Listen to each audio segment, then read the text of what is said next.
ভাইয়া আমার খুব ব্যথা লাগছে। আমি কেঁদে কেঁদে বললাম। তখন ভাইয়া শান্তভাবে আমাকে সান্ত্বনা দিতে লাগল। সে বলল, প্রথম প্রথম একটু ব্যথা লাগবেই, তবে এটা নিয়ে ভয় পাবি না, ধীরে ধীরে সব ঠিক হয়ে যাবে। এই ব্যথা সাধারণ ব্যথা নয়, এটা একেবারেই আলাদা ধরনের অনুভূতি। তুই যেহেতু প্রথমবারের মতো এটার মুখোমুখি হচ্ছিস, তাই তোর কাছে বিষয়টা কঠিন আর অচেনা লাগছে। কিন্তু মনে রাখিস, এটা কেবল প্রথমবারের জন্য। একবার এই ধাপটা পার হয়ে গেলে আর কখনো এমন কষ্ট বা অস্বস্তি হবে না। আমার কথা মনে রাখিস, এটা একেবারেই ক্ষণস্থায়ী। প্রথমবারের পর সবকিছু সহজ মনে হবে। ভাইয়া সেই কথাগুলো শুনে আমি ব্যথার মাঝেও কিছুটা সাহস পেলাম। তার আশ্বাসে মনে হল, সত্যিই হয়তো এই কষ্টটা অল্প সময়ের জন্যই। তো বন্ধুরা, এই ভিডিওটি আপনারা অবশ্যই সম্পূর্ণ দেখবেন, তাহলে সত্যি ঘটনাটি জানতে পারবেন। ভিডিওটি টেনে টেনে দেখলে কিছুই বুঝতে পারবেন না। আর এখন আপনাদেরকে শুরু থেকে শেষ পর্যন্ত সম্পূর্ণ ঘটনাটি জানিয়ে দিচ্ছি। তার আগেই ভিডিওতে লাইক দেবেন এবং এরকম আরও নতুন নতুন ভিডিও পেতে চ্যানেলটি সাবস্ক্রাইব করে রাখবেন। আমার নাম তামান্না, বয়স 18 বছর, আর আমি সদ্য কলেজে ভর্তি হয়েছি। সবাই বলে আমি দেখতে খুব সুন্দরী, তাই প্রায়ই দেখি অনেক ছেলে আমার পেছনে ঘোরাঘুরি করে, কিন্তু আমি এসব নিয়ে কোনো গুরুত্ব দিই না। প্রেম ভালোবাসার বিষয়গুলো আমার কাছে কখনো তেমন আকর্ষণীয় মনে হয়নি। আমার বান্ধবীরা প্রায় সবাই কারো না কারো সঙ্গে সম্পর্কে জড়িয়েছে। তারা আমাকেও প্রায় বলে, তামান্না, একদিন সময় হলে তুইও প্রেমে পড়বি, তখন আমাদের কথাই মনে পড়বে। তাদের কথা শুনে আমি হেসে উড়িয়ে দিই, কারণ সত্যি এখনও এসব আমার ভালো লাগে না। আমার পরিবারও শহরে বেশ পরিচিত। আমার বাবা মা দুজনেই শহরের সবচেয়ে বড় বিশ্ববিদ্যালয়ে শিক্ষক। তবে কাজের কারণে তারা আমাদের সঙ্গে সবসময় থাকেন না, শুধু ছুটির দিনে আমাদের কাছে আসেন।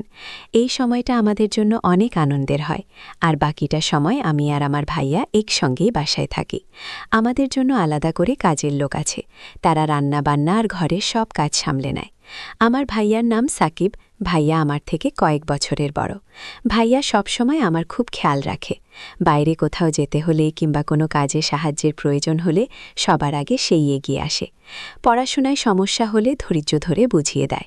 ছোট থেকে আমাদের একসঙ্গে থাকা অভ্যাস হয়ে গেছে বলে ভাইয়াকে ছাড়া আমি নিজেকে কেমন যেন অসম্পূর্ণ মনে করি।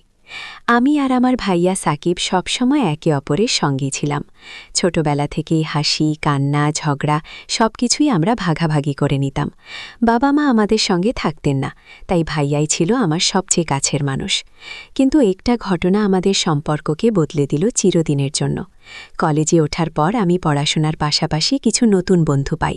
তাদের সঙ্গে আড্ডা দেওয়া, ঘুরতে যাওয়া, এসবের কারণে ধীরে ধীরে ভাইয়ার সঙ্গে আমার সময় কাটানো কমে গেল। আগে যেসব কথা আমি শুধু ভাইয়াকেই বলতাম, এখন সেগুলো বান্ধবীদের সঙ্গে ভাগাভাগি করতাম। এটা দেখে ভাইয়া কষ্ট পেত, কিন্তু কিছু বলতো না। একদিন হঠাৎ করে আমি একটি সাংস্কৃতিক অনুষ্ঠানে অংশ নিতে যাই। সেখানে ছেলেমেয়েরা একসাথে কাজ করছিল। আমি খুব আনন্দ নিয়ে প্রস্তুতি নিচ্ছিলাম, কিন্তু ভাইয়া বিষয়টা একদমই মেনে নিতে পারল না। সে বলল, তুই এসবের মধ্যে জড়াস না, এগুলো তোর জন্য ভালো নয়।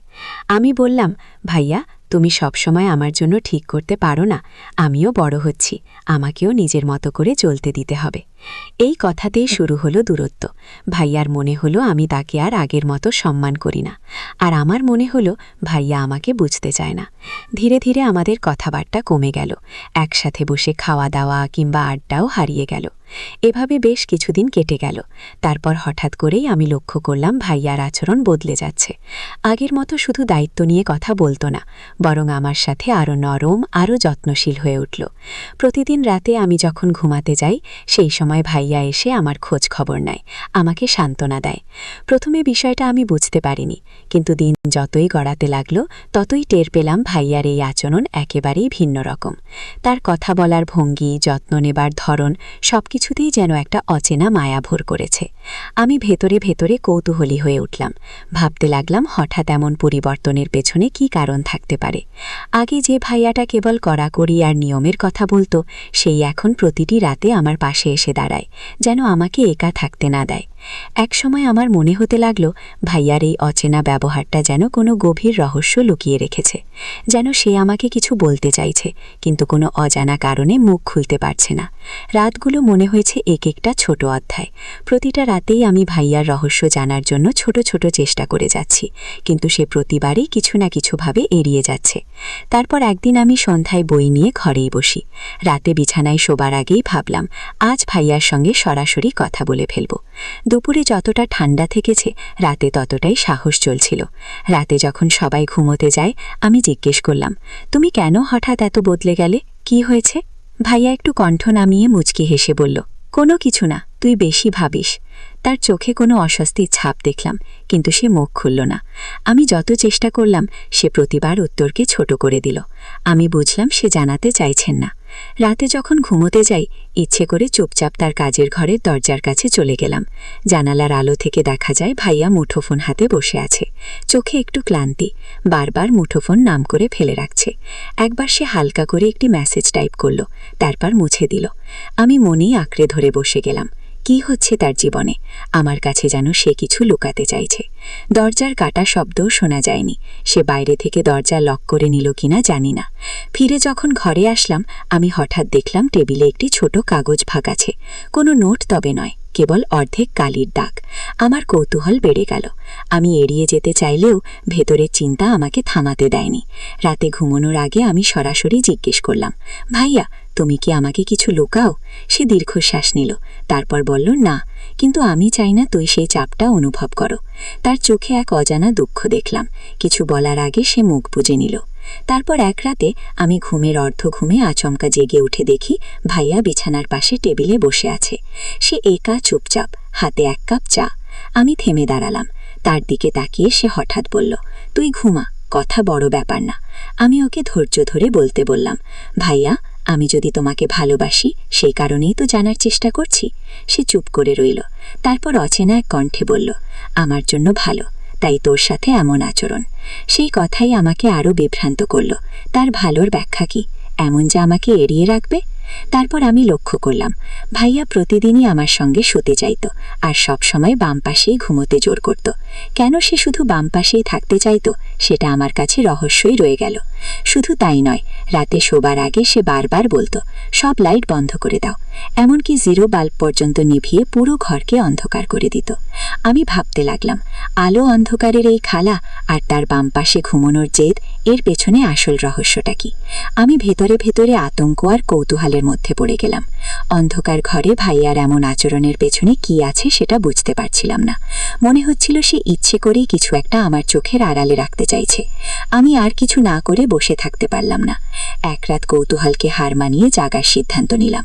ঘরটি সম্পূর্ণ অন্ধকার, শুধু চাঁদের হালকা আলো ভেতরে পড়ছিল। দেখি ভাইয়া ধীরে ধীরে বালিশ ঠিক করছে। তারপর আমার পাশে বসে খানিকটা স্থির হয়ে থাকলো। সে যেন ভাবছিল আমি ঘুমোচ্ছি নাকি দেখছি।